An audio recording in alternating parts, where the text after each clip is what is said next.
Greetings, everyone. Welcome to COS Today. Dale Parrish, your host, along with Ken Kashuba, co-host. Ken, did you see that message come up about Facebook?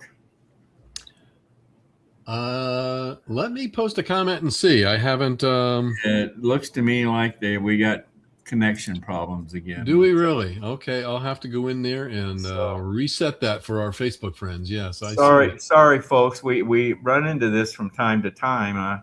I don't know what it is, but of course, Facebook is one of the destinations of our broadcast, as well as YouTube. And from time to time here recently, when we're ready to go live, all of a sudden we get a message that we're not connected to Facebook. So one of those technical issues. So what are you reconnecting us, Ken? Yeah, I'm going to try. Okay. We're going to try and get that done right now. Let's see. Always make it interesting. Yep, always is, isn't it? All right, let's see if we're up now. Okay. Okay, we'll keep trying here. Well, again, I want to welcome everyone to our broadcast this evening. We've got I think, a very, very interesting broadcast for you. And okay, that looks like we're reconnected, Ken. That's it. Yep. All right. Yep, Ken, we're back. before we get going here, I want to give Ken a minute or two to talk about, and keep it to a minute or two, okay? I will try. I want Ken to talk about an assignment he was on today. Ken's a videographer, among other things, but you're still a videographer, right? And Correct. Yep. You were on a special assignment today. You've had a few of these. So Ken, tell everybody briefly what you were involved in today. Well, I was notified that there was going to be a repatriation happening in Indianapolis. A gentleman named Clayton Moore, who served in the military, was killed in Ukraine and was being brought in through Chicago into Indianapolis. His family lives in North Manchester, Indiana. So the assignment basically today was to capture this because there is an organization, an NGO that's located in Ukraine, and they will be putting together a documentary based on the video footage that I was able to take today at the airport, and will conclude on Saturday with a graveside ceremony that they will continue to use.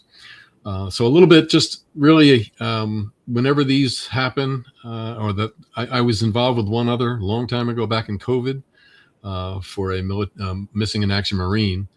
And whenever these happen, that was a soldier from World War II, right? World War II, right? Yeah. So, I mean, 77 years missing in action, and he was killed on the island of Tarawa. So this gentleman obviously was in Ukraine as a volunteer, from what I understand. Now, he was born on April 20th, 1997, so that made him 29 years old. He was born in Ohio and apparently was adopted by his mother and father, Randy and Jenny Moore, who raised him in North Manchester. And he was apparently in Manchester High School, he was a wrestler. And I apologize, I have to read some of this because it's out of his bio, but he was a very accomplished person. He was an Indiana state qualifier, 4-time semi-state qualifier, and semi-state champion. So he was very dedicated. And outside of athletics, Clayton found joy in the outdoors. He loved spending hours in the woods, building bows and arrows from scratch, and climbing trees, hunting. A real outdoorsman type guy. Yeah. So in 2015, Clayton answered a calling greater than himself by enlisting in the United States Army. His official military occupational specialty, MOS, was 11C, indirect fire infantryman, mortarman, And though he spent much of his service working alongside and identifying with 11B Riflemen, he served in Charlie Company, 2nd Battalion, 508th Parachute Infantry Regiment.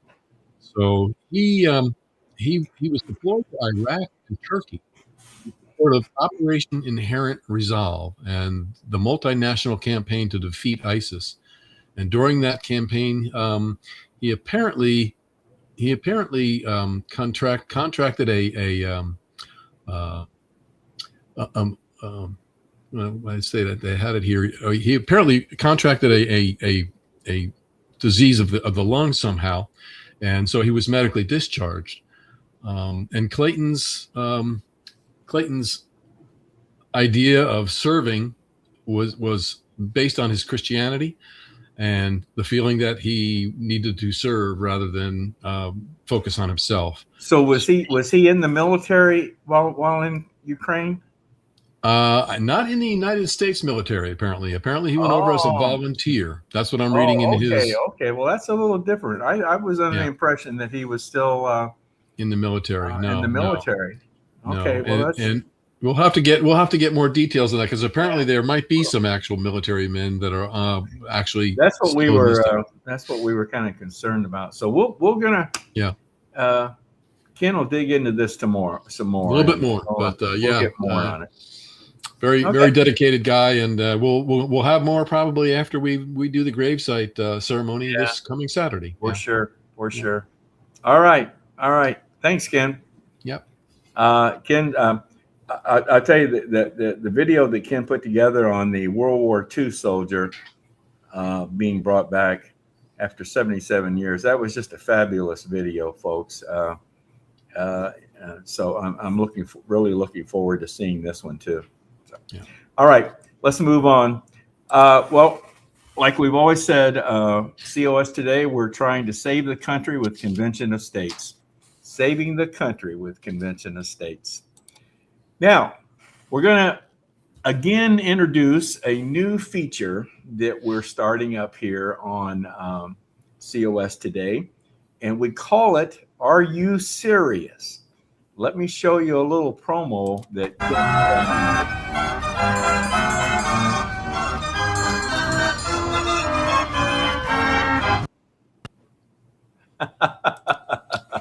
Short and to the point. Yeah. What's this all about? Well, we want to hear from our viewers. We want to hear any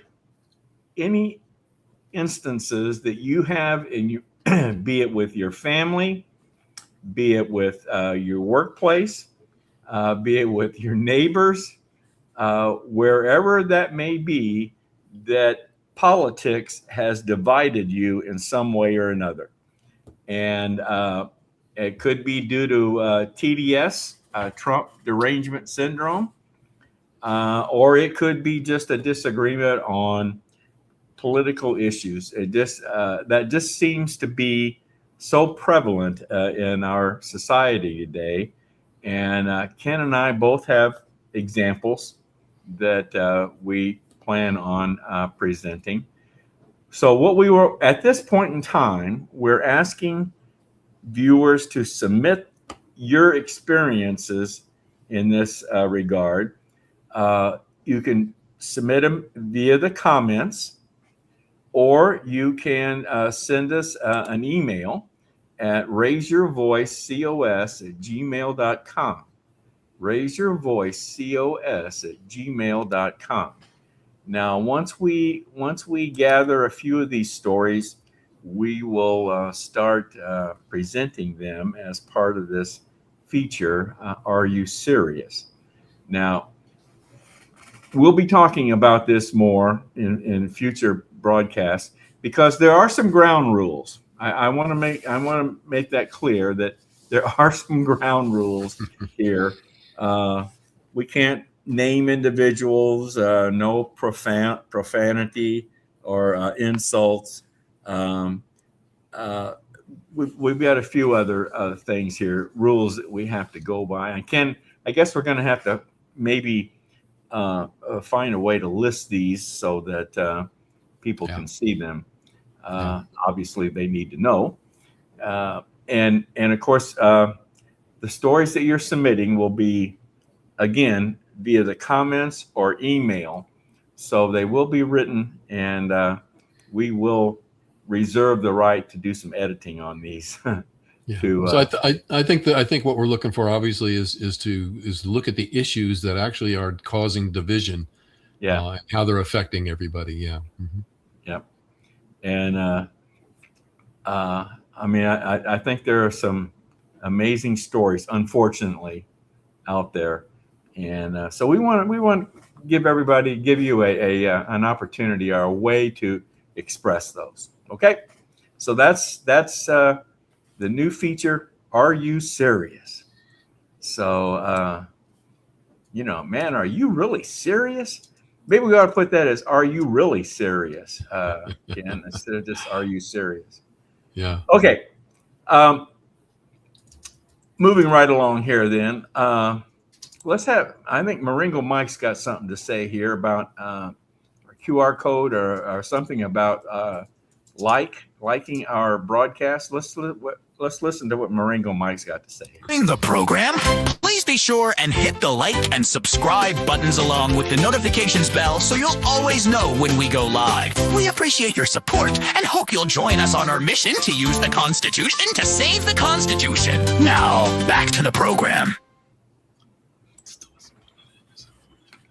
I'll tell you that Maringo, he's always right on it, isn't he? He's right on cue. Yes, he is. Yes, he is. Well, folks, this brings us to our first segment tonight, which is the In Focus segment. And in this segment, we bring on 2 or 3 guests to join Ken and I.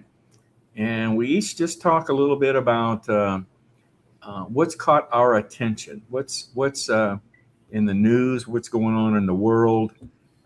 In other words, what's your focus been here recently? And let's just chat about those. And we've gotten some really good responses to this segment, and it's always very interesting. And Ken, you and I have commented on this. You know, we have 3 guests coming on. That's a total of 5 of us. And normally, each one of us has a different item, and I think that's something that is kind of unusual. That really goes to point out the plethora of topics that people can focus on, because they get delivered to us just daily. That's for sure. That's for sure. All right. Well, let's introduce our guest this evening. And first of all, we have a young lady out of Colorado, Miss Esther Cook. Hi, Esther. Hi, good to see you guys. Hi, Esther. Yeah. Esther runs our Convention Estates Launchpad Leadership Program. Am I saying that right? Leaders Launchpad. Leaders Launchpad. Okay. And she's going to, after this In Focus segment, we're going to bring Esther back, and she's going to give us a presentation on the program and tell us all about the program. So she does a great job for Convention Estates. So we're glad to have you this evening, Lester. I'm telling you, Ken, I think I need some more rest. I thought you might have been working in the heat or something today, you know? It's actually cooled down here. It has. Yes, it has. It's very nice now. Yeah. Well, speaking of Colorado, we got Mr. Frank Vaughn, the Convention Estates State Director in Colorado. Good to see you again, Frank. Every time Frank's becoming a regular on our program, and every time we bring him on, we comment about how calm it is in Colorado. There's just nothing going on there. And see, he agrees with that every time. So, but he seems to have something all the time to talk about. So I'm sure he's got something else there planned. Absolutely. And our final contributor tonight is a regular and basic troublemaker. That's all I can say right now. It's Brett Sterling, State Director in Missouri. Are you serious? Are you serious? I had a quick contribution to your Are You Serious segment. Apparently, me just breathing seems to bring some people some distress. So that's kind of my contribution there. But it's all the right people that get aggravated, so I'm fine with that. That's Okay. good. Breathing. I guess, Ken, that's our first contribution on that. Are you sure? Yeah, breathing. Okay, let's get on with it here then. Esther, I'm going to let you lead off because I know you've got an interesting topic. Go ahead. Sure. Well, great to be on here again. One of the things that was on my mind recently was the World Cup. Don't know if any of you watched it yesterday. I actually grew up in Spain, so since the United States wasn't in the match, then I felt free to just root for Spain. It was a great game if you didn't see it. But one of the things surrounding the World Cup that I thought was just super interesting in the last few weeks that it's been going on is a bunch of these people from Europe, from Asia, from different parts of the world coming to the United States for the first time and honestly being pretty shocked with what they saw, the hospitality they received, just how Americans were. And I think a lot of times there's maybe propaganda that, they've been fed of, Americans are rude or Americans are just very, we are the best, which that does happen some in Texas. But just really being surprised at just the level of friendliness and the level of freedom and just so many great things that are here in the United States. And it really just got me thinking about how often people, whether that's news, whether that's things that we do ourselves, how we can label other people. And maybe that's just something we've heard. I know when I was in college, I had this friend that I met, we'd been maybe in college for a few months and found out that I was a conservative politically, and that was not the norm at the school there. And he made this comment very sincerely. He was like, wow, like you're conservative and you're intelligent. Like, I didn't think that was a thing. Like, how can these two, like, they always told me conservatives are just, stupid or, fill in the blank, whatever other word you want to put in there. And so I just think it was a good reminder seeing these reactions of just really being aware of how easy it can be to label the other side of people who might not agree with us. I know I have several friends who are Democrats who, even though I would say I don't agree at all with the Democrat platform, I don't agree a lot with the policies, but that doesn't mean that I have to label all of the people as just stupid or bad, and to really try to come together on what do we agree on. And with some people, it seems really hard to do that, but I think more than ever, we're really needing that unity, right, that you all were talking about earlier, and looking for what can we come together on as Americans, on values, on issues, and resisting the urge, even though it's easy, even though it gets views, to just label the other side. And I think the World Cup was just a really interesting frame to consider that issue around. Do you agree? Do you think there will be ramifications of this? Because, I mean, I agree with you. From what I've heard, the impressions that people are leaving with about the United States is very, very positive. Much more positive than what their media presents, and even what our media presents in a lot of respects. So, would you agree? I think there's going to be some very positive repercussions from this whole thing. I think it's really interesting just when people are able to experience truth for themselves instead of being told what they're supposed to believe. And I think people are just getting more of a picture of that. And by sharing that, letting other people get a more unfiltered view of the news, which I think is really healthy. Yeah. Esther, I'm on the edge of my seat here. Who won? The best team, gotta say it. They were the best team that day for sure.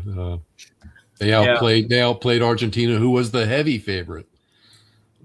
Yeah. They completely dominated Argentina. Yeah. I'm But kind I- of like you, Frank. I kind of caught who won. I didn't watch any of it. I'm not interested in soccer. I did watch some of the stuff on the folks that come over from Europe and whatnot, and their videos on YouTube, and going to Buc-ee's or going to Walmart, or it was just crazy, absolutely crazy. What is this air conditioned sports arenas? How is that possible? And drinking cold beer. Evidently cold yeah. beer is unusual. Scotland will never be the same. Cold beer, biscuits and gravy, barbecue, Yeah. all this stuff was just fantastic. But Esther, I agree with you. I think this was a massive cultural event. Yeah. And I'm not a soccer fan, but I was a World Cup fan. I mean, we were watching obscure countries that I'm just like, Cape Verde. What is that? I found out. I Googled it, and it helped me with my geography. It's off the western coast of Africa. Yeah. Just watching that, I mean, it was, and my wife watched it as well. I mean, we were big fans of the World Cup. That's interesting. My wife watched this, and she is absolutely not a sports fan at all, and she got interested in watching it. That's the only way I even heard about it, quite honestly. And Brett, some of those countries had populations that were less than some of our states. Oh yeah, Cape Verde had a population, I think, like 530 million or 530,000 people or something like that. Yeah. Just tiny. Yeah. Yeah. Very interesting. Very interesting. So, so did Esther, when you lived in Spain, was that what Ken was telling me that in Spain the kids even start soccer before they're even born? How did you say that, Ken?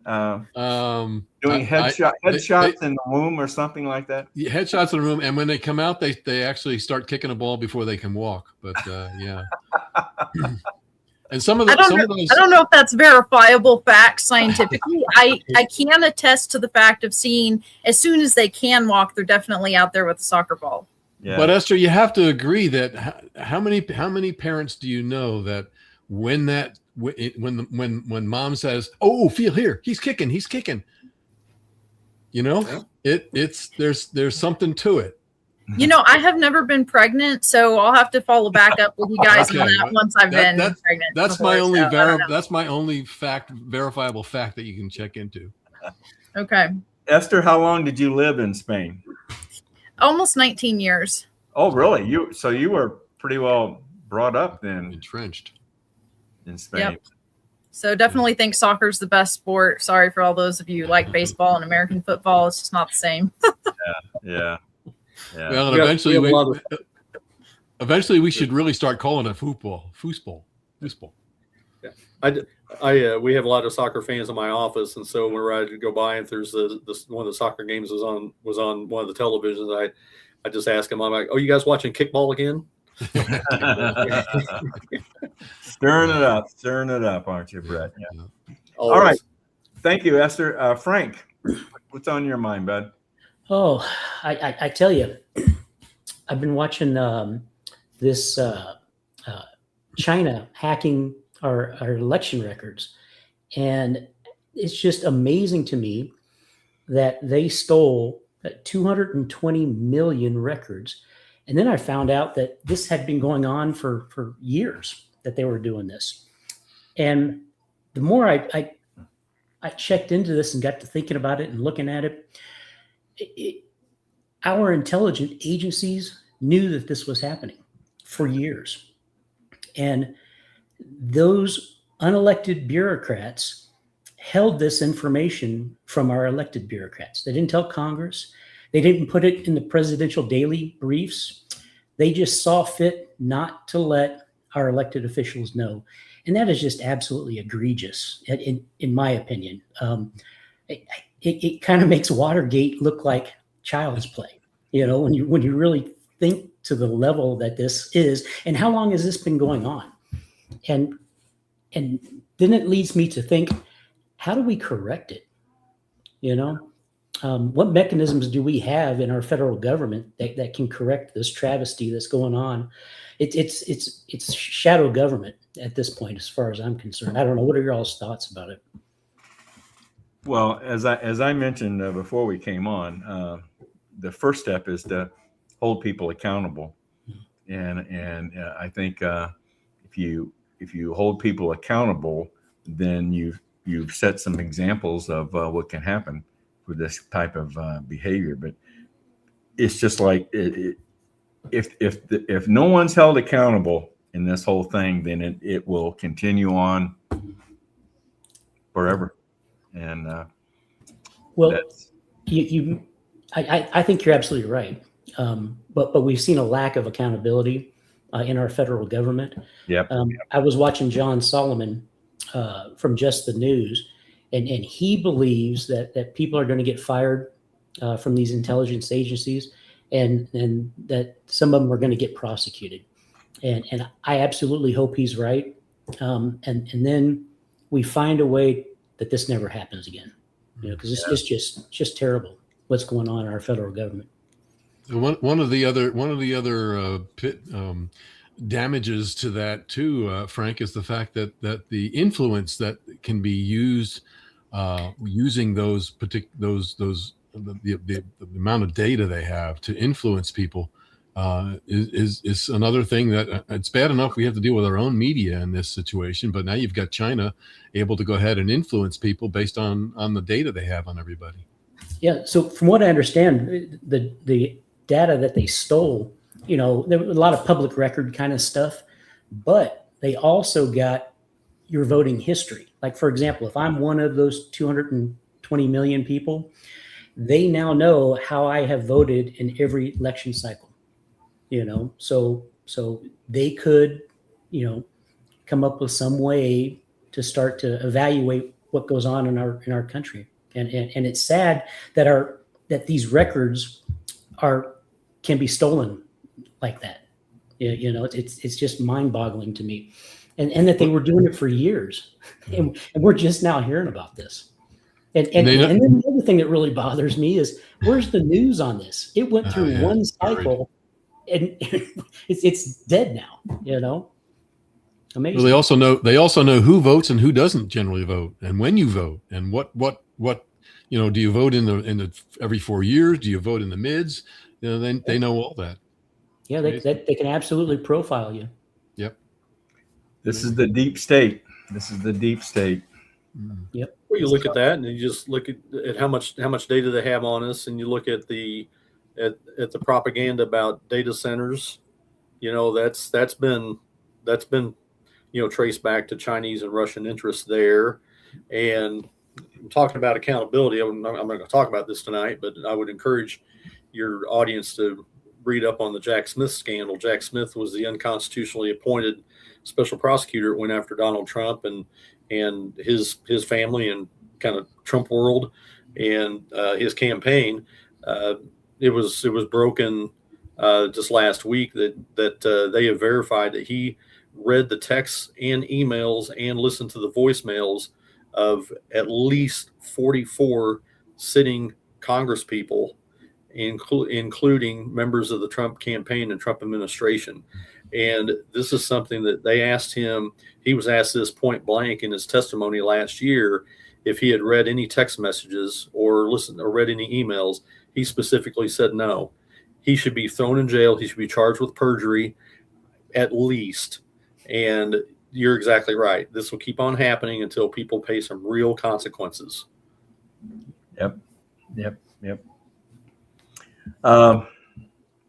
You had a thought, and I've already forgotten what it is. I don't know what that's what that's all about.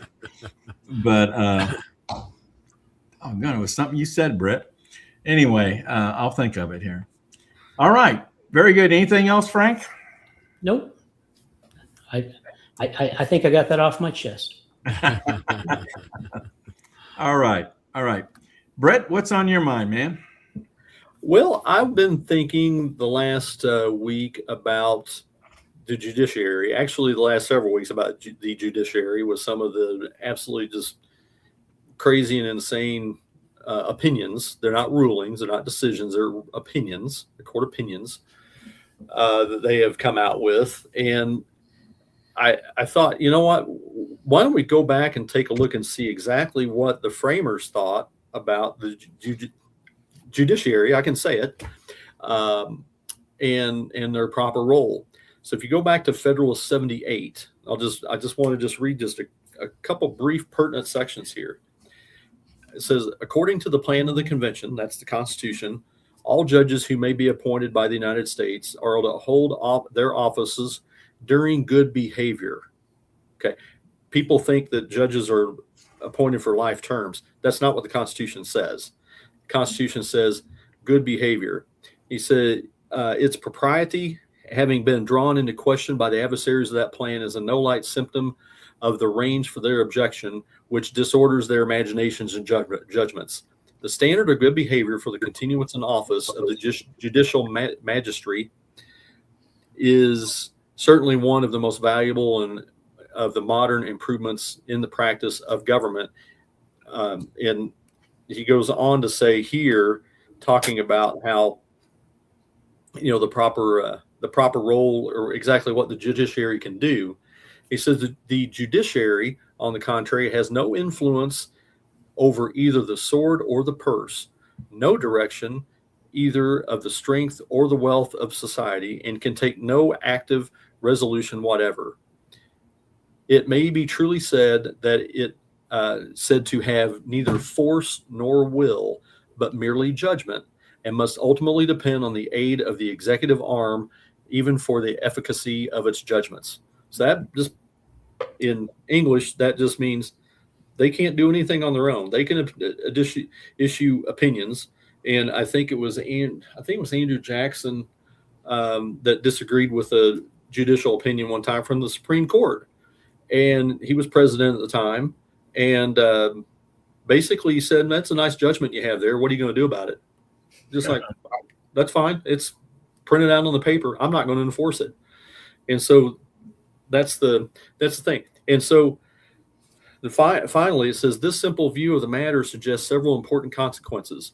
It proves incontestably that the judiciary is beyond comparison the weakest of the three departments of power, that it can never attack with success either of the other two, and that all possible care is requisite to enable it to defend itself against their attacks.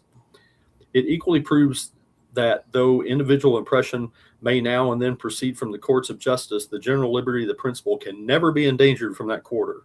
Well, that's not what we have here now. And so that is kind of what piqued my interest here is Amy Coney Barrett going to Capitol Hill. So she and Elena Kagan testified on July the 14th, and they were talking about, they went there to ask for about $220 million for security for security for the justices, Supreme Court justices. And she was highlighting some of the violence and some of the threats. And she had a few things here. I think there was said Barrett highlighted a significant increase in threats against judges with a projected 38% rise in such incidents just this year.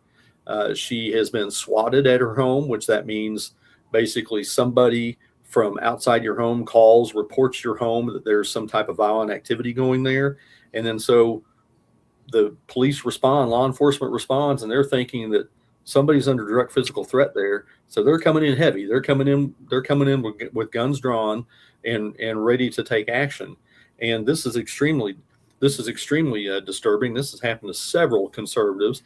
And I think Brett Kavanaugh had this happen as well. In addition to Brett Kavanaugh had a guy outside his home that the law enforcement apprehended, and this guy had a couple bags of lime, had a shovel, had some sort of weapon, I think a blunt instrument, maybe like a hammer or something like that, and had rope. I mean, he was going there to assassinate Brett Kavanaugh. And Chuck Schumer stood out on the steps of the Supreme Court, and prior to the overturn of Roe v. Wade with the Dobbs decision, and threatened Neil Gorsuch and Brett Kavanaugh. I think it was Gorsuch and Kavanaugh. Directly threatened them if they overturn Roe v. Wade. He said, "You're going to reap the whirlwind. You're not going to know what hit you." And yet he was completely exposed, free of the speech and debate clause. He should have been handcuffed and taken to jail right then. That's a direct threat against a federal officer. And this stuff is going to keep on happening, like we pointed out, until somebody pays some serious consequences. But I just want to wrap this up here real quick. I thought this was ironic that Amy Coney Barrett was concerned about all this, just on the heels of her siding with Elena Kagan and the other liberal justices and Chief Justice John Roberts. But I repeat myself. In granting amnesty and completely rewriting the citizenship clause of the 14th Amendment to prevent, basically, by their opinion, anybody who is born on U.S. soil is an American citizen, has American citizenship. And there's a birthing industry in China to where they will do birth tourism. They will have a child born here in the United States, on the United States soil, take that child back to China, take them all through their schooling, and then, by this opinion, they're still a U.S. citizen. So, by my reading, my interpretation of that is, we could have somebody be a child of two Chinese citizens, be born on the United States property, be taken back to China, schooled in China, come back over here, and be elected president of the United States because they're a naturalized citizen. They are a citizen of the United States. How insane is this? But yet Amy Coney Barrett's worried about all this other, violence against her and her family, which I am as well. But she has zero regard, apparently, for the security of any other American. And I just think I just got a couple comments here. I think this is all part, and this is what I was going to say when Frank was talking that I forgot what it was. You remember us doing here? We did a presentation on, I think it was called the Unrestricted Warfare Doctrine. Yes, China. This is all part of it. It's China's way of conquering America without doing it militarily, and stealing votes, stealing records, just like Frank was talking about, and of course this birth tourism that you're talking about. As a matter of fact, we're going to do a special presentation on birth tourism later in August, just so everyone will know. But I think it's all part of their long range plan on ways to take over our country. And too many in our government are just willing to just let it happen. Apparently so. Hey, Brett, I remember that testimony that she gave where she had to explain to her 12-year-old son why she was wearing a bulletproof vest. Yes.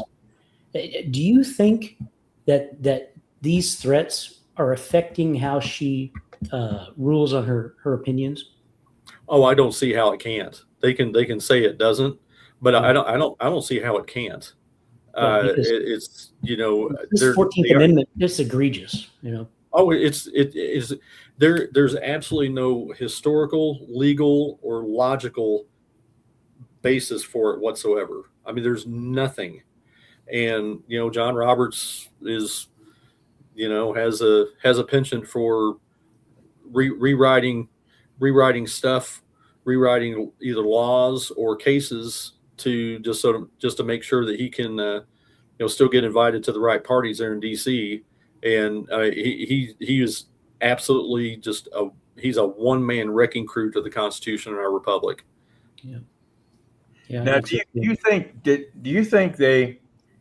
did they write law in their interpretation, or did they actually interpret the true meaning of the amendment?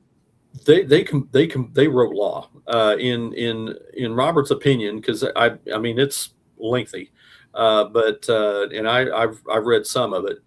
He basically is citing British common law, that British common law was that if a baby was born inside the kingdom of the King of England, inside their jurisdiction, then that baby was a subject of the king's.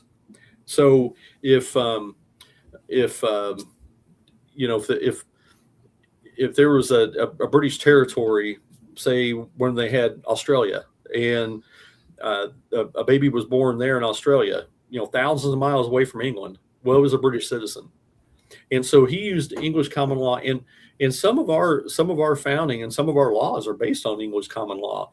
But this part was summarily rejected, and it was directly rejected. If you listen to Jacob Howard, the author of the 14th Amendment, and he's got a really peculiar name. I'm trying to think of the author of the rest of the 14th Amendment. They asked him, hey, are you saying that anybody born on the United States soil is a U.S. citizen? He said, no. That's because if that's what was meant, the way that the amendment reads, children born in the United States and subject to the jurisdiction thereof. If it was just birth, it was just geography, subject to the jurisdiction thereof would not be on there. It's superfluous. It would be superfluous language. But what that specifically means, that your parents are subject to the U.S. Constitution, that you pledge allegiance to the U.S. Constitution, and that we're subject to the laws, but we're just not when we go to another country, but we're not necessarily subject to the Constitution. So this was written out of whole cloth. It was a complete invention, citing British common law, just like Roberts did when he rewrote the Obamacare law in order to say, well, you know what? I know that the Obama administration didn't ever claim it was a tax. There's nothing about a tax being in the law, but you know what? It kind of acts like a tax. So I'm going to say that this falls under congressional taxation authority. Yeah. It was never ever argued that way, and he's horrendous. He is absolutely horrendous. All right.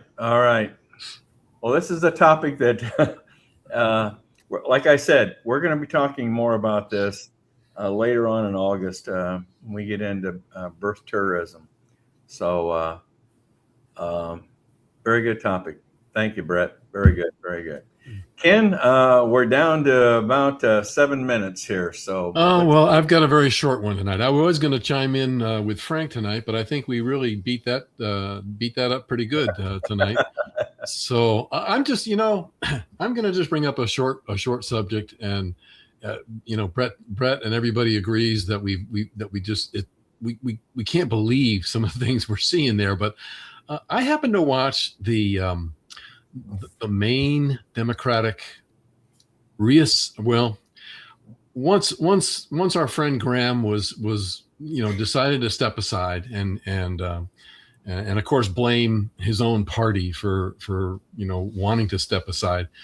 I watched the This is the senatorial candidate. Senatorial candidates, yeah, and I think there was 5 of them, and not one of them had anything different to say. They all wanted to get rid of the Senate. They all wanted to really destroy the Constitution, and that's what they're running on. And one of them, I don't want to pick on anybody in particular, but the one of them was a write-in, and I think based on what was said, I think you can figure out which one it was asked what the qualifications were for running for Senate, and it was, well, I write my own music, I write books, and I basically get up in the morning and drink coffee. It amazed me. Well, Esther does that, so that makes her. I drink tea actually, so I wouldn't qualify for the Senate. Oh, okay. No, I know. You're out, Esther. Okay. But I got thinking, is there like a rash of ticks going around in Maine that is biting people, and just I mean, I thought Maine was really just had a little bit more, I don't know, common sense, but it's obvious. It's obvious that there's a civil war going on in the Democratic Party, and just to watch that, I don't know how anybody could go to the polls and with a good conscience pull a lever for any one of those people, and why not go ahead and just admit, okay, Susan Collins is going to win this. So that's on my mind. It's short and sweet. And if anybody else wants to chime in, feel free. But I just, if you want a good laugh, let's just follow that process there. Well, It was funny. I'll just say something really quickly. It was funny. And that person, he's a guy who feels pretty and wants to dress pretty. Was that the guy standing on the end there? That was one on the right. It's Andrea LaFlame is the name. Good Lord. Yeah. Oh, And actually looks like he may have eaten Graham Plattner as well. It was. I saw an AI generated version that morphed his face into Graham Plattner. I'm just like, I haven't seen them both in the same room, so I'm not saying it is. Brett may get us pulled off of YouTube. Yeah, there you go. Yeah. I guess my take from that was none of them had any type of solutions that they were offering. They all said the same thing, and my thought was, well, here you just went through this big process. You got this guy that you tried pushing through that was a Nazi, and here you didn't learn any lessons. Now all you did was bring up 5 more people that do nothing but spout the same thing, all because they think they've got this movement behind them. And I'm thinking the only movement, I won't go there. This shows you how shallow the pool is there for Very. qualified candidates. Yeah. Very. Yeah, and the need for people who are qualified to stand up and not just look at these people and say, what have This we is the come best to, we but have. to actually say, I'm going to do something about it. Yeah.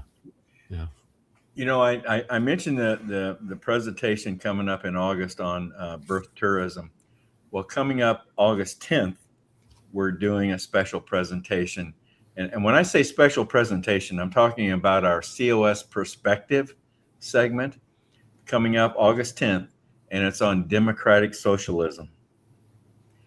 Can America be reimagined? And we're going to be touching on some of these topics. And Frank has already volunteered to be part of that presentation. Yes. Since Esther Frank apparently has experience with the Democratic Socialist Association. So in Colorado. Esther and I live in the den of Democratic Socialists of America. I was going to say, I knew he lived in Colorado, so, So that's coming up August 10th. Okay. Anything else, Ken? Nope. I'm going to leave it up to you. I want to give you a few more minutes than we usually give you. Well, I'm going to be very quick too, because we've got just a few minutes here, a couple minutes. But I heard a guy say this on a special program that I watched, and I hadn't heard anyone talk about this, and it made me think about it. This has to do with immigration. This has to do with all the illegal immigrants that have come into this country. And the question is, who's employing these people? And how are they getting jobs? And are their employers illegally employing these people? If they're here illegally, how can they get employed? And if employers are doing this, why haven't we held any employers accountable for what is going on here? Because obviously, most of these people that come in to our country, immigrants, are coming here for financial reasons, for employment, to make money, to earn a living. I think that's basically what most of them come here for. Well, who's employing these people? And I haven't heard of any. Have you all heard any news reports about employers that have been charged with employing illegal immigrants. I have not heard anything about that. So that's what caught my attention this past week. Anybody heard anything that I didn't hear? So out here in Colorado, there was a meat packing company that ICE raided, and they employed a lot of illegal folks, and yeah, they rounded them up, and then they gave them a big steep fine, but I don't know if that corrects their behavior or not. But, Yeah. but it's easy to steal a social security number, and if an employer is willing to look the other way, it's sad, but true. There's no consequences realistically for them, Apparently not, unless this type of thing's just not getting into the news that we watch day in and day out. But you've heard this program called E-Verify. Isn't that supposed to, aren't you supposed to be able to, as an employer, aren't you supposed to be able to run somebody through that to see if they are a legal citizen? You're absolutely supposed to. Isn't that the purpose of it? Supposed to do that, and maybe a future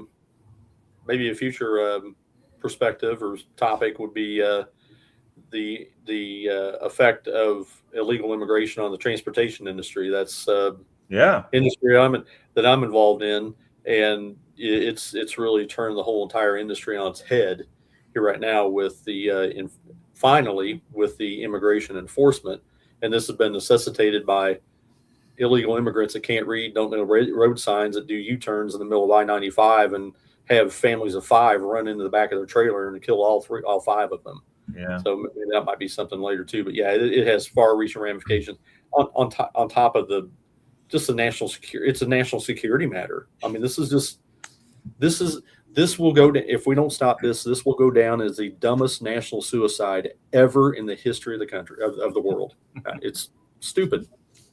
I think they're aware of a lot of companies that are doing this, but you know what? I think the bottom line is called donations. Yeah, you could be right, Ken. You could be right. And that would be unfortunate. That would be unfortunate if that's true. All right. We're out of time. Once again, thank you all for participating tonight. Very, very good topics, good discussion. And Esther, don't you go away. We're going to bring you back here very shortly. So, Brett, Frank, thank you very much, guys. Thank you. Good night, everybody. Nice seeing you. Thanks. Yep.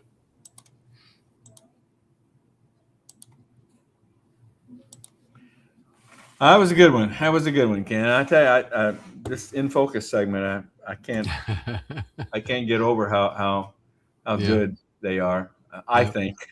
Well, I think they're all current topics and very interesting discussions. So yeah. Very good. And we're willing to debate those that might disagree with us. I mean, come on, get in, send us an email, get into our chat room, disagree with us if you'd like. But I think that's what a good debate and good discussion should be all about. So. Well, I don't know. Brett kind of runs me the wrong way sometimes, but I won't go with that. I'm just kidding. Okay. John Ackerman has submitted another soapbox, and as a matter of fact, I think he's on democratic socialism, I believe, is his topic tonight. So I believe that might be it. Yeah, giving us a little lead into our perspective coming up. Yeah. So let's listen to what John has to say tonight. All right.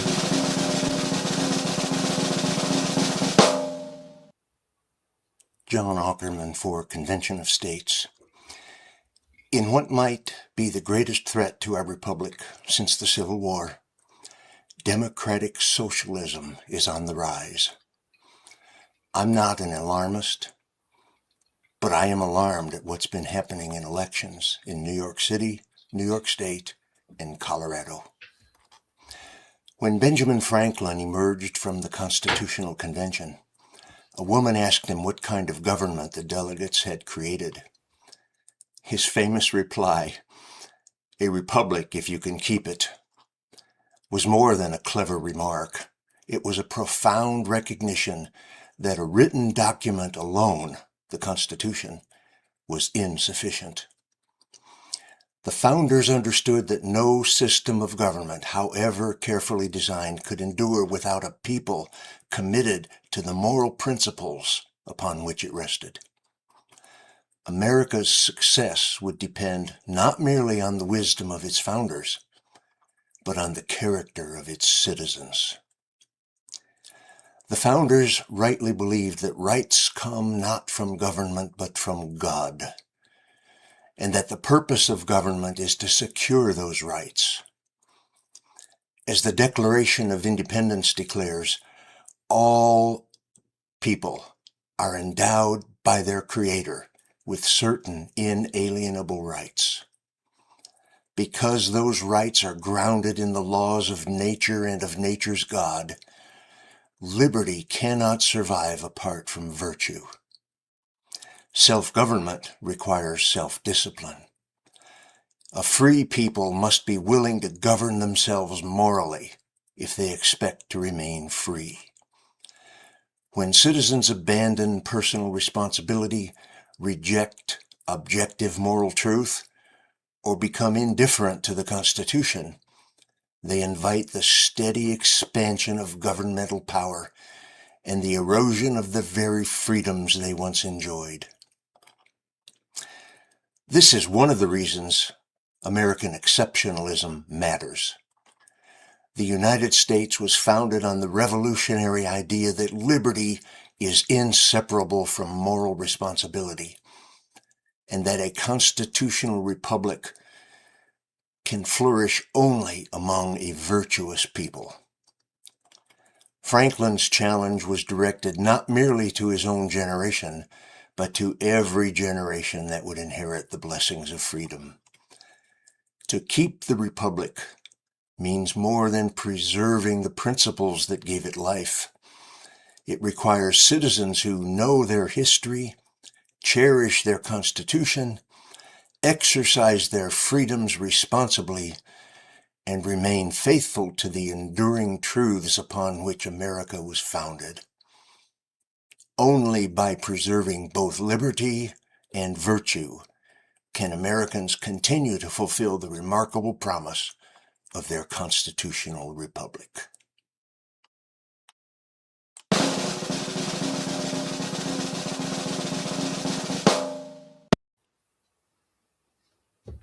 Well, Dale, I don't even know if we have to do that perspective anymore.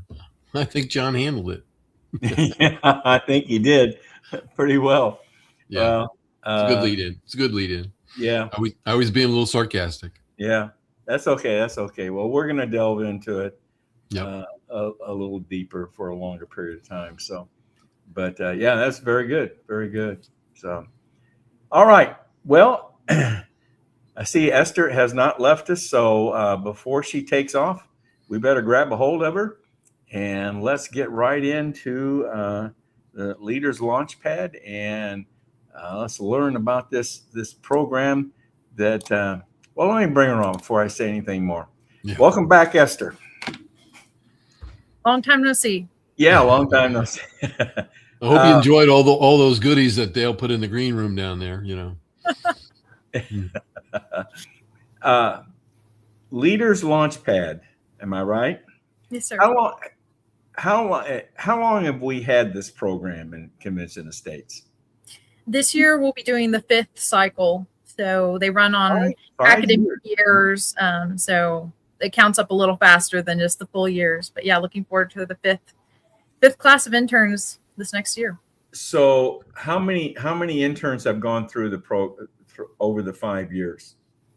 Currently, we have 14 graduates, and that's across 10 or 11 states. Okay, all right, cool. I know we've had a few of them on. Some of them are willing to come on and participate, which is great. We always like to give them all the opportunity to do that. So, and have you headed up this program in all 5 years? Yeah, the program came out of when I was part of the national internship program here at Convention of States. And as wonderful as that is, definitely encourage people to check that out as well, the Emerging Leaders Program. This was kind of a response to great to do things on the national level, but what about really engaging on the state level in your local communities? So it's the response to that, and also how does my generation get involved in a meaningful way? Okay. All right. Well, take it away. And I didn't mean to throw you off course there. So go ahead and tell us about the program. Sure. Thank you.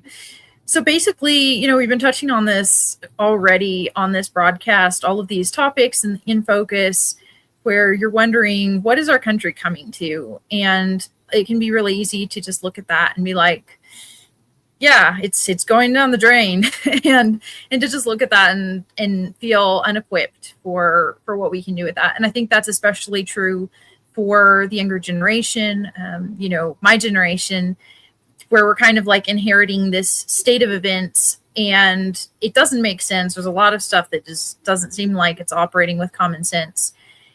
But maybe some of us don't really feel called to go into politics. And I think it's important to make the distinction that every citizen has a duty to be involved. The rights that we enjoy, that I was even talking about, people coming over to the World Cup and being like, whoa, America's awesome. Well, those rights don't come without responsibility. And it's important to know how we can be engaged citizens. And that's really what Leaders Launchpad is about developing engaged citizens. And so really going into what are we founded on? I saw this statistic, I might be misquoting it, but I think it was over 60% of the younger generation thinks socialism is a great system. And I think a lot of that is because they haven't been taught what socialism actually is, what capitalism is when it works correctly. It's not to say the system's working perfectly right now, but really have that education. What are we founded on? What made Western civilization great in the first place? And then to have the practical experience, the training for engaged citizenship. I think when I first got involved, it was like, I don't know what to do. It's a big mess. Where do I even start? And I don't want to be a politician.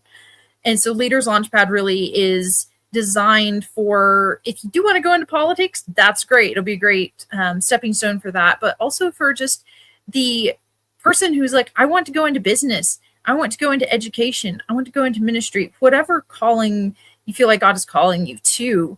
But to be an engaged citizen, to have practical steps of what that looks like, so that you're not just trying to figure it out on your own, and surrounding you really with the community of like-minded peers, of mentors, really pouring into anybody who comes into this program, so that there is that support, there's that structure in less than 10 hours a week. So it's definitely not a full-time job, full-time thing, but it's really saying, how can we raise you up as a leader, right? That's in the title, Leaders Launchpad. And so our goal is to raise up leaders of this next generation, for whether that's politics, whether that's just people who are going out into the public sphere other ways, or in the private sphere, raising families. That's super important as well. And so really giving an opportunity over the course of an academic year, September through May, to really dive in, learn about the founding, read the Constitution if you haven't ever before. It's not that long, but we dig into that every week. We have these discussion calls, bring all the interns together, have a great team as well. And so we really learn how to think about these important issues and to debate different ideas, different opinions, really see, what is true, not necessarily just what culture or the social influencers out there are trying to tell us we should believe, but to actually think critically for ourselves. And to then, once we've been equipped with that knowledge, with that leadership training, to say, okay, what do I actually go out and do? So not just keeping it in theory, but saying, I'm going to go do this, and not just doing it alone, but doing it with the community of friends, of mentors all around them. And so I think it's just a really, really a great opportunity for, young students, professionals. We work with generally ages 18 through 25. if you're interested in finding out, like, how do I become an engaged citizen? I want to know more about our country. I want to make a difference, do something meaningful. Then I think Convention of States is really an awesome place to do that. The culture here, the family environment is so awesome. And just the level of training, many of our interns who have gone through the program have said, I've never gotten anything like this in college, which most people are paying tens of thousands of dollars for. This is free. You can get all of this great training, the practical experience where you're actually making a difference, even during the internship, in a movement that's aimed at being the solution to a lot of these problems that we've talked about already. Of what do we do when there's not government transparency? Well, we don't just sit down and cry and say our country's going down the drain. No, we get involved and we stand up and we learn what can we do. And Convention of States is a great place to do that. Again, just under 10 hours a week, September through May, really coming out with an experience that the graduates, we've had just asked everybody, at the end, like, what has been your experience? And I know it might be cliche, but truly we've heard it's been life-changing, and in a good way. Just really giving them hope, giving them skills. And we've had people who want to go into law, who want to go into politics, who go into ministry, who go into education. I'm a musician. So there's all of these different paths that then we're launching leaders out into the world to do that. And so would really encourage, if there is somebody who's 18 to 25, if you're watching, definitely would encourage you to go to our website. It's cosleaderslaunchpad.com. And you can find out more information. You can also apply. The deadline to apply is just about 2 weeks, so July 31st. Or if you know somebody who is 18 through 25, again, maybe a college student, maybe a young professional, I would encourage you to also act and help get them involved. Sometimes it's just that little encouragement of, I see leadership potential in you, and I think you can make a big difference in our country. You should apply. So that's my pitch. Go apply by July 31st. Now, young people that go through this program, and I was not aware of this. I'll be very honest with you.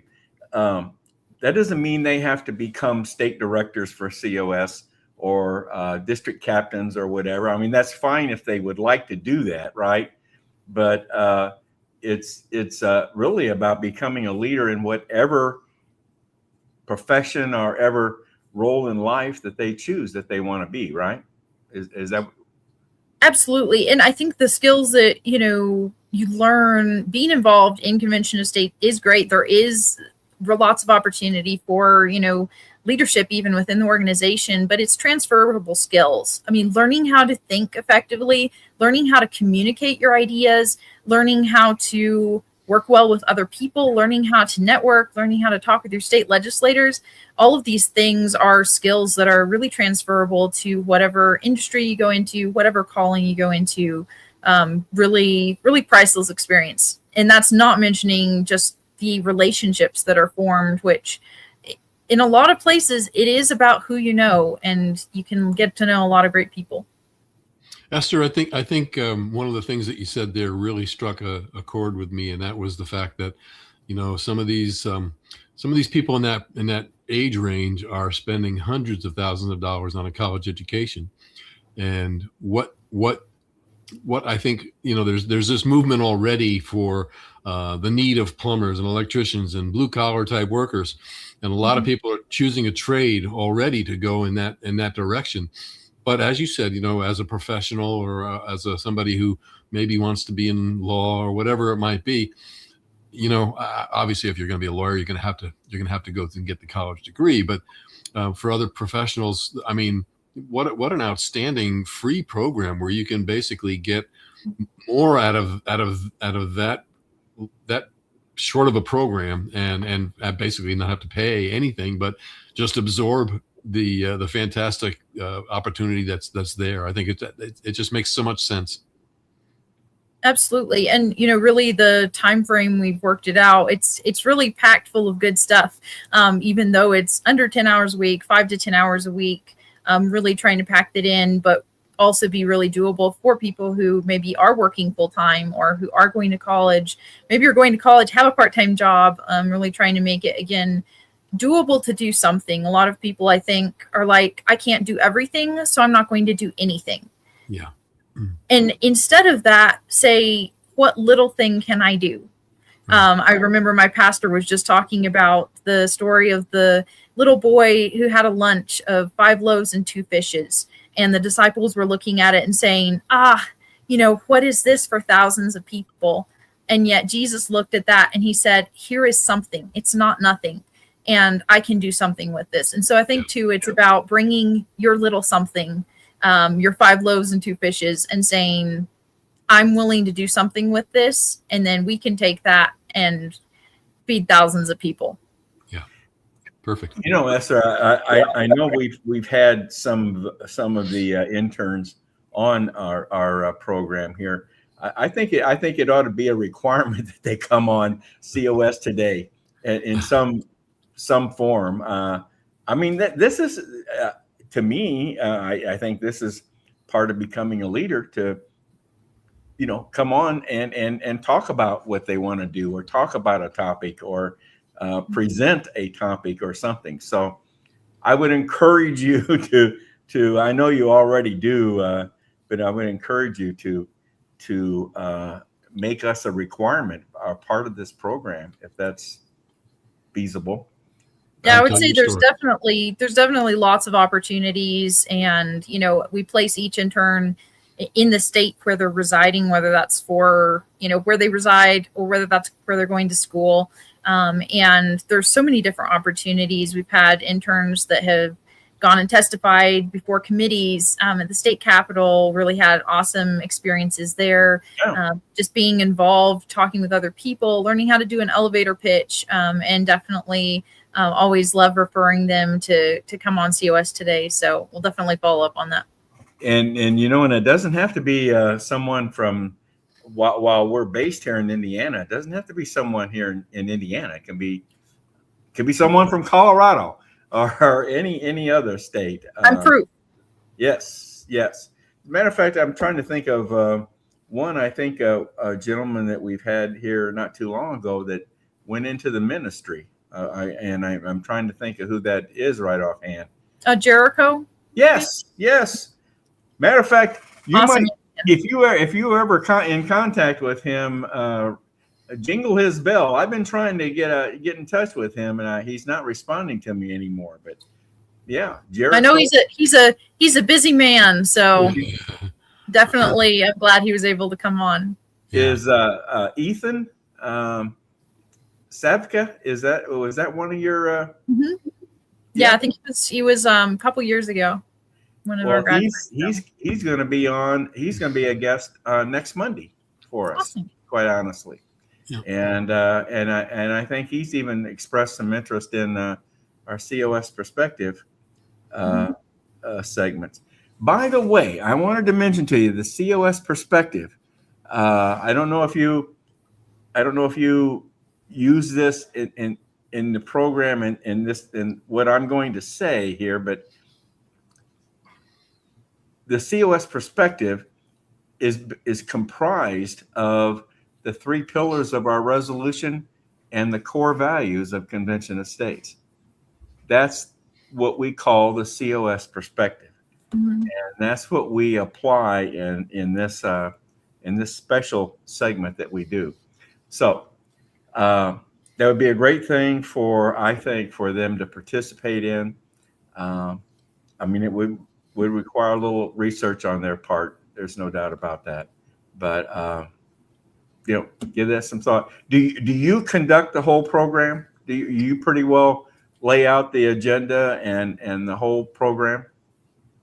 So I definitely am heading it up, kind of try to stay involved with a lot of things. I also have 3 really awesome people who work together with me as a team. And so we're all kind of covering different aspects of the program as we, are just leading the discussion calls, helping with the grassroots efforts with the interns, and I try to just solve any problems that come up. So I guess I'm the official problem solver of the team. But So, All so right. she's got help, is what she's saying, Dale. So yeah, that's good. it's a great team, great people.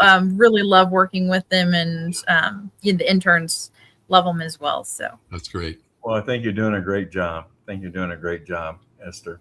So, Ken, did any comments regarding the program that Esther? No, I don't see any right now. But we certainly might get some things coming in once people start watching the recordings as well. Yeah. All right. Well, Esther, I want to thank you very much again for coming on tonight and presenting the Leaders Launchpad program, as well as participating in the InFocus. You're always welcome to participate in the InFocus, and you get my emails all the time, I'm sure. So you're always welcome. And once again, we strongly want you to encourage the interns to be willing to participate with us. We'd love to have them. And Esther, I will get that video that you sent me. I'll figure out a way to get that done, and we'll make a little plug for it maybe next week in our next program. We'll put a little. Was this a video specifically about the program? yes, it's actually a video. You'll want to tune in next week if Ken gets it up. It's actually a video of one of our interns at a Capitol testimony hearing, giving her testimony at the hearing. So okay. All it's right. an example of, maybe it could be you. Somebody watching could be like, oh, I want to do that and apply for Leaders Launchpad. So We'll put a little wrapper around it and bring it on as a special little segment and let people see it and reply. well, thank you so much. I appreciate really the opportunity to be on. It's always an honor to be on with you guys. Thank you very much, Esther. Thank you very much. Enjoyed having you. Thank you. That was very good. Very good. I learned more about the program, I think, tonight from Esther. I was kind of thinking, that the program was strictly COS leadership, but it's not. It's broader than that. Yeah. Broader than that. Yeah. That's very good. That's very good. Interesting. Yep. Good deal. All right. Ken, let's move on.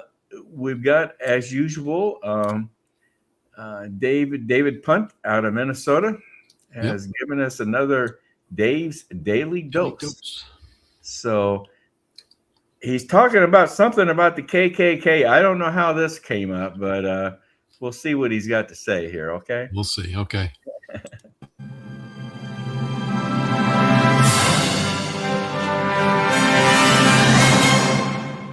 At the moment, if you type in Southern Law Poverty Center in your computer search bar, at the top of both the Bing and Wikipedia results are glowing tributes of the organization's wonderful work, fighting for civil rights and battling against white supremacists the nation over. The wiki version even has a section marked Criminal Attacks and Plots Against the SLPC. Looking inside this link, there's one sentence about details about the headquarters being firebombed and 4 Klansmen pleading guilty in one sentence. Not to the firebombing, but to a bunch of other charges like intimidation, oppression, and threats against black organizations. Wonder if they helped with the fire. This is Dave's Daily Dose on BrokenRoadRadio.com. I'm David Allen Punt. The center was sued by the Department of Justice in April and more recently got additional indictments from a grand jury that says the center raised $4 million tax-exempt donation dollars and used the money to pay members of the Ku Klux Klan. The indictment says the Klan members of the center's payroll recruited members and bought materials for cross burnings, and with the money left over, bought new robes and hoods. The Justice Department alleges that the center paid the money out, but didn't tell their donors what the money was going to be used for. So I guess the donors are in the clear? But if the agency hired people to commit crimes that they could then investigate and sue them into next week, Could the donors be considered accomplices, whether they knew or not? From my searching around the webosphere, the only major sources doing all that much investigating are Fox, other ready news sources, The Gutfeld Show last night, CBS, and Robert Malone's humorous Friday Funnies piece. Curious, or rather not curious. The Southern Poverty Law Center has been the end-all, be-all to the liberal, anti-slavery, pro-black causes for most of my lifetime. And to hear that they're paying people to do crimes so they can investigate and sue people is interesting. And it has to be a shock to a lot of people. The Malone column today on Substack has a photo taken during the Charlottesville difficulties a year or two back. A crowd of people are scattering as a speeding car heads towards them. The caption reads, "An SPLC paid informant driving a speeding car heads towards SPLC paid informant protesters." What a weird story. Attorney Abby Lowell, Hunter Biden's old lawyer, said the center's informant program prevented violence and saved lives. Which informants? I can't wait for the trial. I'm David Allen Punt.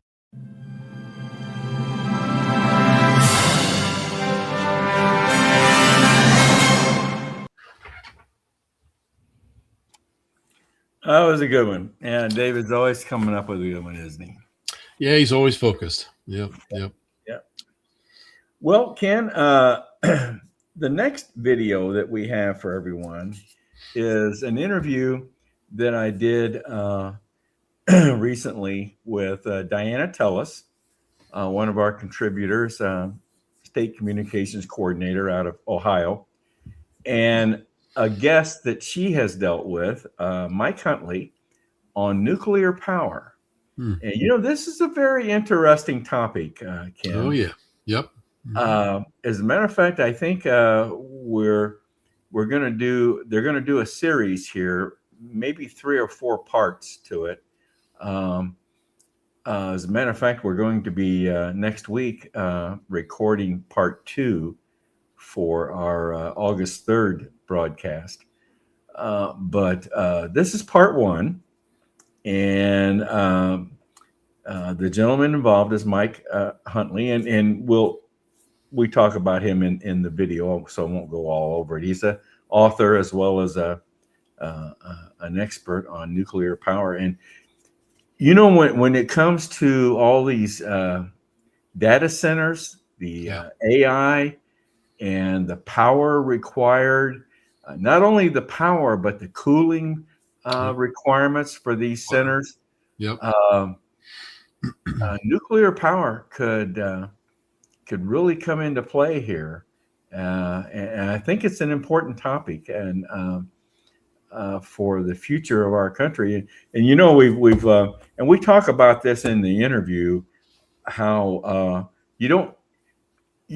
some years ago, we both are old enough to remember the scare of nuclear power.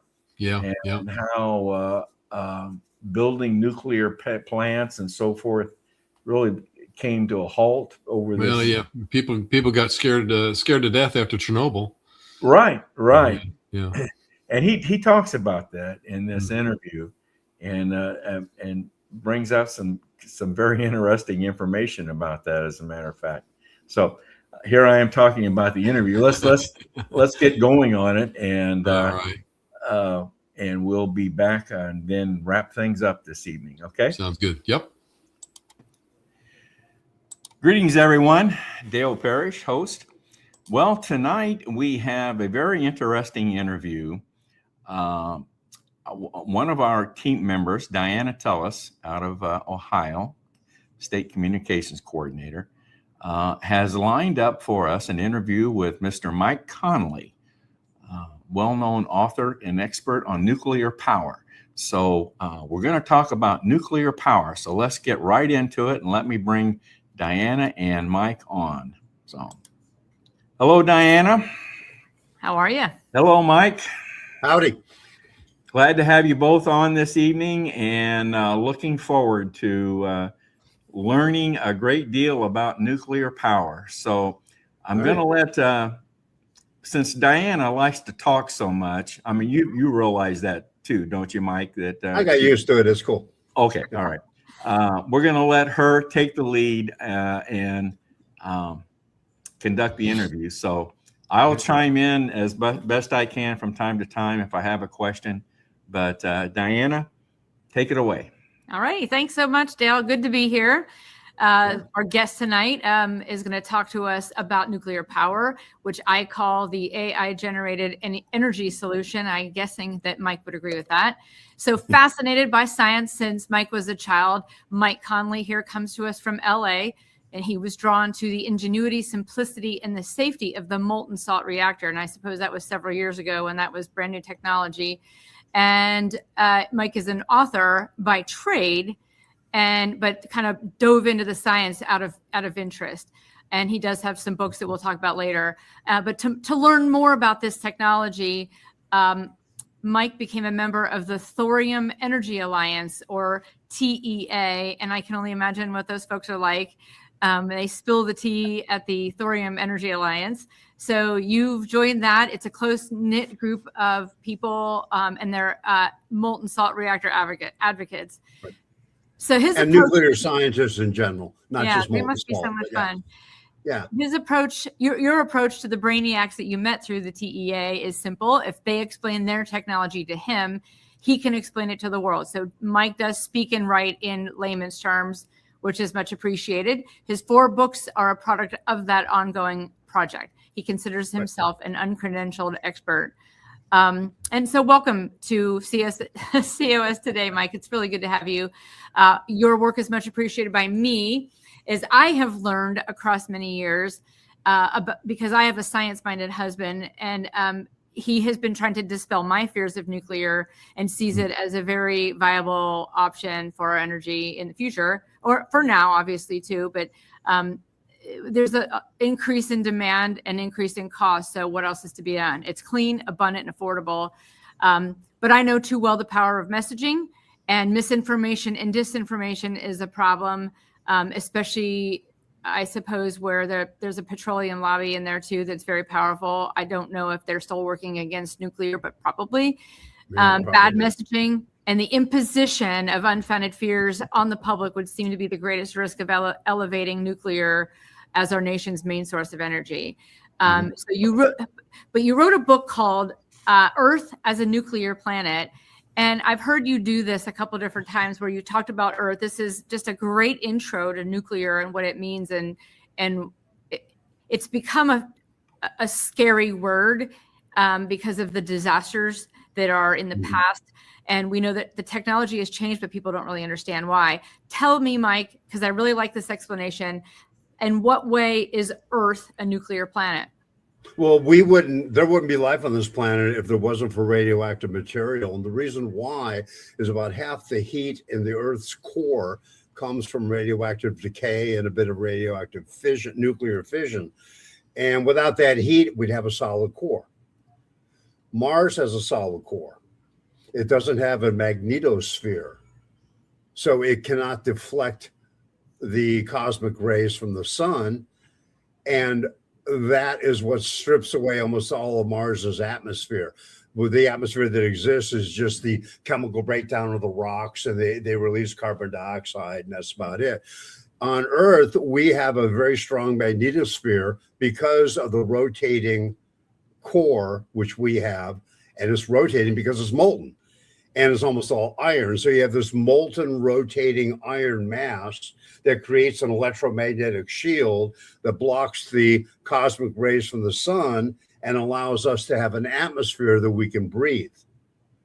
So if we did not have radioactive material on this planet, we literally would not exist. Okay. And as far as life adapting to radiation, the radiation on the surface of this planet is about 7 times more powerful way back in the day when life was starting than it is now, because material decays into non-radioactive substances. So 3 billion years ago, there was way more radiation on the surface of this planet than there is now. And life learned how to adapt. In fact, living cells learned how to repair radiation damage before they learned how to repair oxidation damage, because oxygen came later than life began before oxygen came along. So life forms, cells, use their ability to repair radiation damage to repair oxidation damage. So cells are really good at repairing themselves unless they encounter an incredible amount of damage. There's a certain limit, you know, and that is the key thing that the public has been misled about, is this bizarre notion that the cells cannot repair radiation damage, that it's accumulative, so you have to keep it as low as possible so you don't build up enough until bad things happen. That's just categorically and provably false. Okay, it was a concept promulgated in 1927, 99 years ago, in America by a guy named Herman Muller. And he did these experiments where at very high doses, he was getting bad effects to fruit flies. And then he'd half that dose from like 30 million times background radiation to 15 million times, and he's getting a proportionally bad effect. And so what he did is he extrapolated a line all the way down to zero. The less dose, the less effect, all the way down to zero, with no threshold or repair margin. Okay. Well, is the fear about radioactivity? I mean, the fear is when it's too high of a dose. Is that where the fear is? Well, no, the fear. Well, in high enough dose, like anything, you drink enough water, you're going to die. Right. You know, like Paracelsus said in the 1500s, it's the dose that makes the poison. I just like the fact that you're telling us that nuclear is not the big bad monster, and I think It absolutely is not the big in high dose. In high, yeah. I'm sorry. Yeah, it's just a good place to start, and yeah. And we're Well, going to talk that later is about key. I think that is very key. That's what. Well, in high doses is absolutely bad news. right, Yeah. but we're never going to What- get there because the technology's arrived, and it's not going to be a problem. Yeah, yeah. We're about I'll give you to an learn that.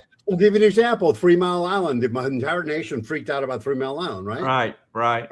Because we believed that there's no safe dose, and some Right. radiation got out, and everybody's like, "Oh my God, we're all going to die." As it turns out, the average downwind dose was less than 1 human chest X-ray. Is that right? Yeah. A human chest X-ray is 0.1 millisieverts. The average downwind dose was 0.8. The highest downwind dose was about, I think it was 0.12 or 13. So basically, some people had an unscheduled chest X-ray as far as the radiation delivered to the victim. Okay. As you know, the whole country flipped out, and most of the world got super worried, and we're like, "Oh my God, we got to ban nuclear power," and blah, blah, blah, blah, blah. Right. They freaked out over a chest X-ray. Why? Because they were misinformed that there is no safe dose of radiation. Yeah. Interesting. It is interesting. And here we are now. AI is driving up energy costs, increasing demand. I'm not sure it's as huge yet as it's going to be. Obviously, it's growing, but eventually by 2030, it's going up. We will be maybe under 3% of the global electricity is dedicated like to AI, which is still a lot of energy. And it is in certain parts of the country, maybe not everywhere, is driving up costs. So we do have a demand that we need to be concerned about. And obviously, there's a lot of hype, even since we last spoke, Mike, about AI centers are getting a lot of flack. AI, it's causing one of the fastest, it is a fast growing source of demand. A festering sore of demand. Yeah. Yeah. So in the United States, the impact is much more noticeable because these centers are concentrated in certain regions. The IEA, which is the International Energy Agency, estimates that about half of all U.S. electricity demands growth in 2025 came from new data centers, largely driven by AI. The rapid growth has contributed to the need for new power plants, transmission lines, grid upgrades in the States, and with large data center clusters. Nonetheless, the cost of energy is rising faster than inflation. in these past several years. So that is a problem. I heard Donald Trump at his State of the Union address suggest that data center companies that were creating data centers or installing data centers would be asked to bring and supply their own energy. So, I mean, what else would that be? The administration, at least, we must be nuclear focused. I'm assuming. I don't know if the bureaucracy is going to follow along, but we're definitely nuclear focused. Can you argue that, or is nuclear rising to the occasion now, Mike? What do you think? Well, it is starting to rise to the occasion, and it's going to take a couple of years to really get rolling with small modular reactors.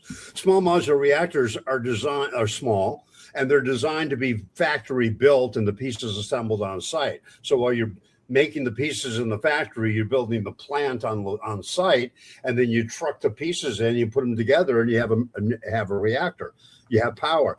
The problem with data centers are threefold: noise, which we can discuss later, but the main thing is power and water, because they need the water, or they've been using the water to cool the heat from the chips. And I don't blame the communities for being upset that some company comes in and uses their water and power.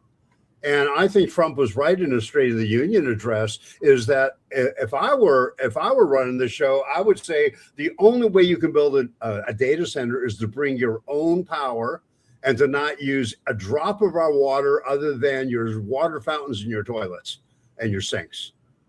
And that's easily done, or it's eminently feasible with a small modular reactor. And it's very simple. The reactor obviously will give you all the clean power.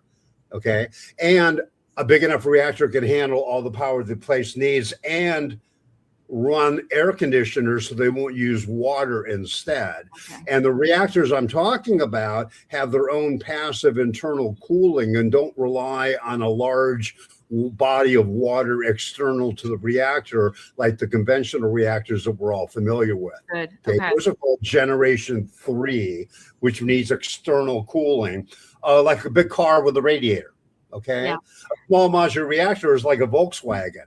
It's air cooled, and it has its own internal cooling, okay? So is molten salt?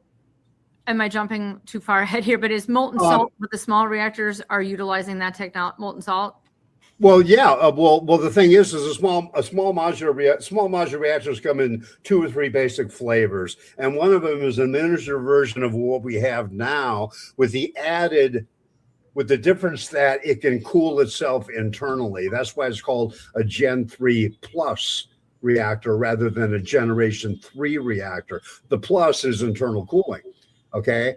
And the small and modulars, like you make them in a factory, like you make airliners, and you take the pieces on site and bolt them together. They cool themselves internally. A molten salt reactor does much the same thing. It's a different technology, but the end result is you have a power plant that doesn't need external cooling, which means water. So I just want to make sure I'm clear. Are small modular reactors, are they molten salt ever, or are they just their own thing? Some are. A small modular reactor is like the reactors on a nuclear submarine aircraft carrier. They're small, and they use the ocean to cool them because it's cheap and easy. They're surrounded by cold water. But small modular reactors that are being built today are modified or engineered so they cool themselves without needing an external source, right? Like your river or your ocean. Are they expensive? Is a small modular reactor, is it expensive? It's kind of hard to say now, because they're just building the first handful of them now. Right. And imagine what the first Model T costs versus one coming off the production line. Yeah. So you have to go through any part of the hesitation is the nuclear has been growing in expense in America, but not in Asia. And the difference is they've been doing it, and they've been doing it steadily for decades, and they built up their own supply chains, and they have their own factories. Yeah. And South Korea is a far better example of nuclear costs than the United States. Okay. The United States have had a couple. Well, at Vogel was a complete basket case. It came out to $16,000 an installed kilowatt. Oh, Wow. Which is ridiculous because that's about 4 times what it should be. And the global average, according to 2 major reactor building firms, ENP in Paris, in France, and CNNP in China, they got together and they studied the market and the cost and all this happy stuff. And they concluded that the average overnight cost for a reactor should be about $4,500 an installed kilowatt. Okay. So this brings us to the United States. So I looked this up, and it looks like we still are the largest nuclear power producer in the world. Yeah. 94 operating reactors in the United States, producing nearly 30% of the world's nuclear generated electricity. Nuclear supplies roughly 19% of U.S. electricity. That's a surprising number for people. They may not realize there are that many out there. We don't have one here, so we don't talk about it much. Yeah, that's news to me. I didn't realize that. 19%. And we have decades of operational experience, but it looks like that maybe we have some irrational fears and we're not moving forward as quickly as we should, I guess. We have irrational fears that have inspired ridiculous policies that the Trump administration is trying to ameliorate now. The one is called The Concept of LNT, Linear No Threshold. My second book is about that. And it is specifically that idea I mentioned earlier that there's no safe dose of radiation. This book explains how we got there, how that came to be, and why it is BS. And in fact, the subtitle is How Bad Science Made the World Afraid of Nuclear Power. And in the book, we always abbreviate bad science, the BS. Yes. Yeah. Yeah. And we it know all is. about that, don't we, Dale? Yeah. Yeah. And so what we have here is we have an inordinate and misplaced and unwarranted fear that has led to a policy called ALARA, ALARA, as low as reasonably achievable. Mm-hmm. And that's been open to review now by the Trump administration, because who decides what's reasonable? Right. Okay. And another thing, as you increase your ability to detect smaller and smaller amounts of radiation, you then go, oh, look, there's some here. We got to dampen that down, and you're dampening down completely negligible doses. And so I call it as low as ridiculously achievable. Yeah.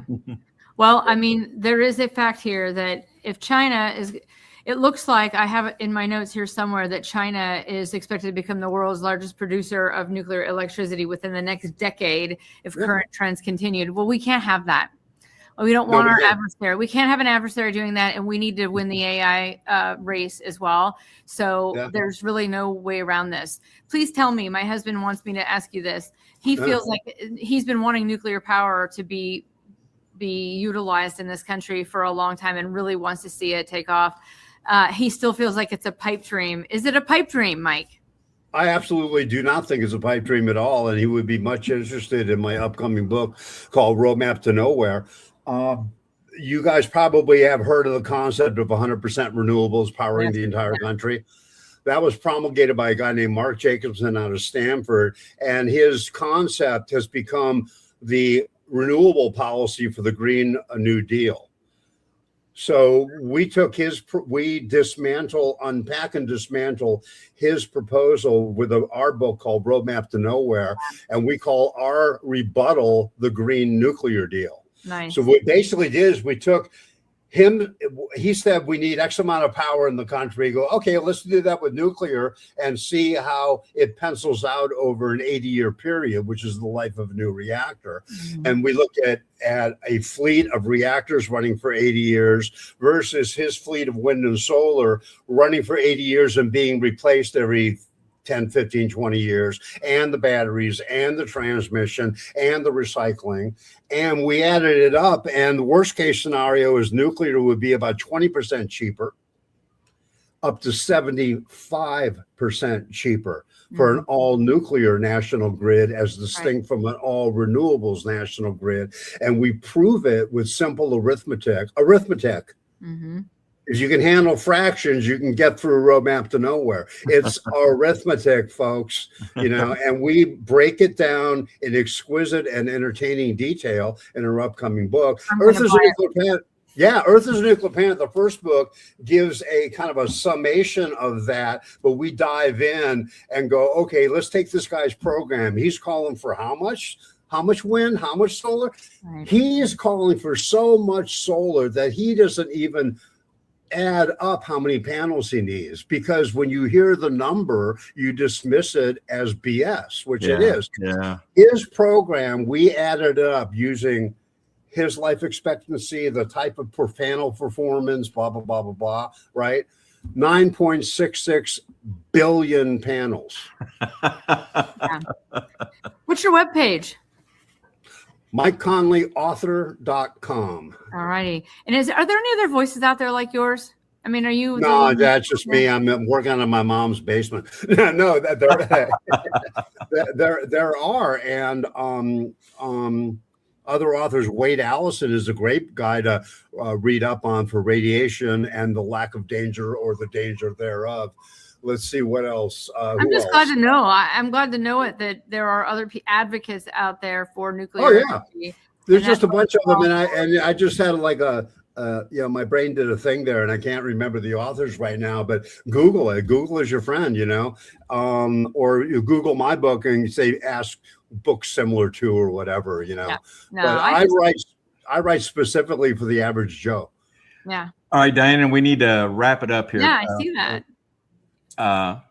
So, Mike, if you had the opportunity to advise Congress and the president on what to do with nuclear power, what would you recommend to them? I would recommend that we institute a national energy policy, which we don't have, and that hopefully, if the government needs to support it, but I think they will, is to start building factories that will produce small reactors that are meltdown proof, or if they melt down, and this has been proven, the dangerous effects of radiation dissipate by the time the release cloud would reach the perimeter fence. What that means is a molten salt reactor or a small modular reactor that can be on a site the size of a Costco that can power a city. Okay. For 80 years. Okay. Interesting. It is fascinating. I'm glad. I mean, basically, my advice to Congress is just freaking do it.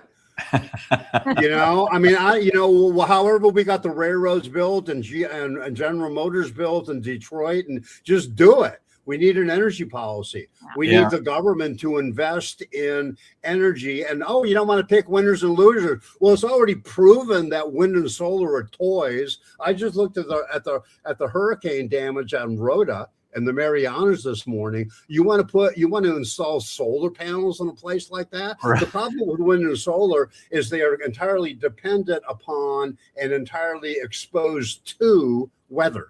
Yes. Yeah. Reactors could care less about the weather. Okay. All right. Well, I think we got to wrap that up there. Anything else, Diane? I'm done. I'm good. He's got all right. He's got a lot of zeal. That's why. All right, Mike, Diana, thank you very much. This has been very, very interesting. This has been very interesting. Thank you. Yeah, you want me back and talk about more stuff? Yeah, just call me. Well, we just might do that. Thank you very much. All right. Diana, thank you. Well, folks, I hope you enjoyed that. I wish we could have spent more time on it. And matter of fact, I believe we will, because there's a lot more to absorb and to learn. And I think it's a very interesting topic and very, very important for the future of our country, I do believe. So that'll be it for COS today on nuclear power. So have a good evening, everyone. Interesting. Was that interesting or what, Ken? Yeah. We need to put him in charge. The Energy Commission. Yeah. The more. Obviously, well, I haven't listened to that recording since I did it. Yeah. And by More you hear listening to it this time, I've picked up more about it. And I think it's so. I'm looking forward to part number 2, and we'll go from there. Go from there. That's right. We'll continue this on. I think it's a very, very interesting topic. Sounds okay. good. Let's start wrapping up here then, Ken. And want to once again say if you want to look for us, search for us, search for COS Today, go to our YouTube channel, American Patriots for Convention of States. And you're going to put up a link there, I think, aren't you, Ken? Yes, I am. Our YouTube channel, American Patriots for Convention of States. There you'll find not only the current broadcast, but past broadcasts as well. So that's how you find us. And once again, if you, our email address, raiseyourvoicecos@gmail.com. Send us an email if you have any comments or questions about tonight's broadcast, as well as any experiences for our Are You Serious feature. So that's our email, raiseyourvoicecos@gmail.com. Okay. You know, I mispronounced Mike's name. I called him Mike Huntley. It's Mike Connolly. Huntley, yeah. Sorry about that. It's okay. So anything, any comments or questions, Ken, that we need to address? Nothing to address tonight, Dale. Nope. Okay. Well, we're right on schedule, as a matter of Good. fact. Yeah. Yeah. That sounds like the airlines, but that can change too. I know you've had a long day, haven't you, bud? Yes, I'm about ready to turn it in. I bet you are. So you rest up, and Will do. Thanks for getting back in time to be with us tonight. Yep. So let's let Marengo Mike close us out here this evening, and that'll be it for tonight. Thank you for viewing, and thank you for tuning in. Be back with us next Monday, the 27th. We got a good program lined up for the 27th too. So be another good one. Once again, thank you, everyone, and good night, everyone. Night. Marengo Mike here with a reminder of the importance of this year as we continue to grow the grassroots army of volunteers and the mission of using the Constitution to fix the ills of our government. Use the QR code if you haven't signed the petition, and consider using your talents to become an active volunteer. Thank you, and God bless.